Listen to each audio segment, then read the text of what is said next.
या रसूलल्लाह सल्लम अलैका या हबीबल्लाह।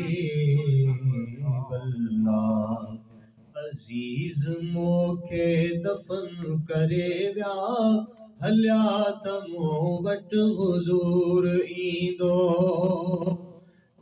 अजीज मोखे दफन करे व्या हल्या तमो वट हुजूर ईंदो। हुननि लताणे फिटो कयो हिन ज़िमो कयो ज़रूर ईंदो। अजीज मोखे दफन करे व्या हल्या तमो वट हुजूर ईंदो।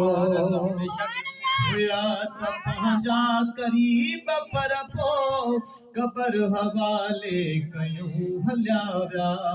ना मुंहिंजो दुख जिन सही सघियो से दुखनि जा ॾाजा ॾयूं हलिया विया।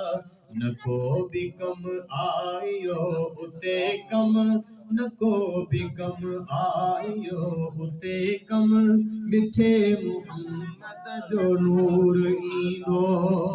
हुननि लताणे फिटो कयो हिन ज़िमो कयो ज़रूर ईंदो।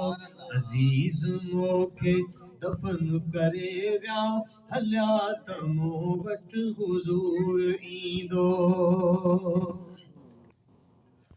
अचे जिहीं जे अॻियां नबी सईं उहा बि को ख़ुश नसीब हूंदो।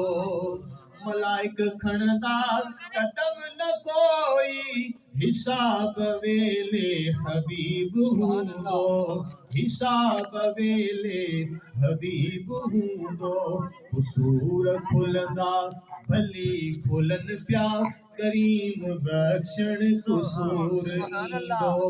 कुसूर खुलंदा भली खुलन पिया करीम बख्शण कुसूर ईंदो।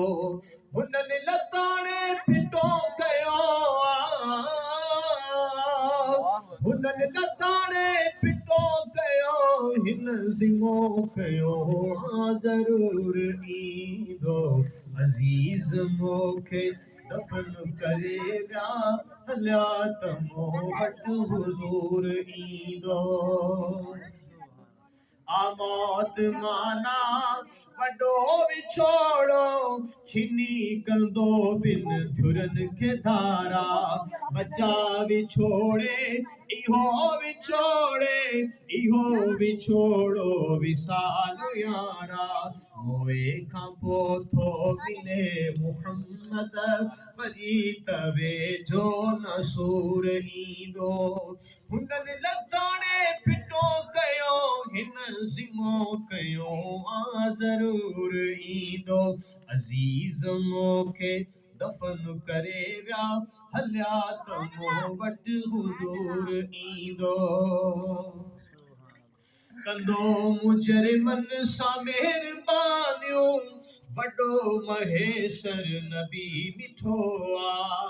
हशर में हड़ ऐबदार चवंदा हलो मुहम्मद तहू बीठो आ। गुनाहगारन गरीबड़न खे ॾिसण में दिल बर न दूर ईंदो। हुननि लताणे फिटो कयो हिन ज़िमो कयो ज़रूर ईंदो। अजीज मोखे दफन करे विया हलिया त मूं वटि हुजूर ईंदो। पर कायनात दे विच महबूब जहां नहीं आया है नहीं आ सकदा। जिवें सजण ने जिम्मा चाया है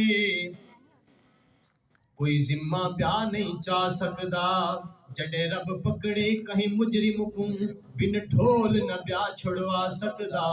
जिवें मेरे लगे लाल ते करम की तुस इवें करम न प्या फरमा सकदा। सुभान अल्लाह।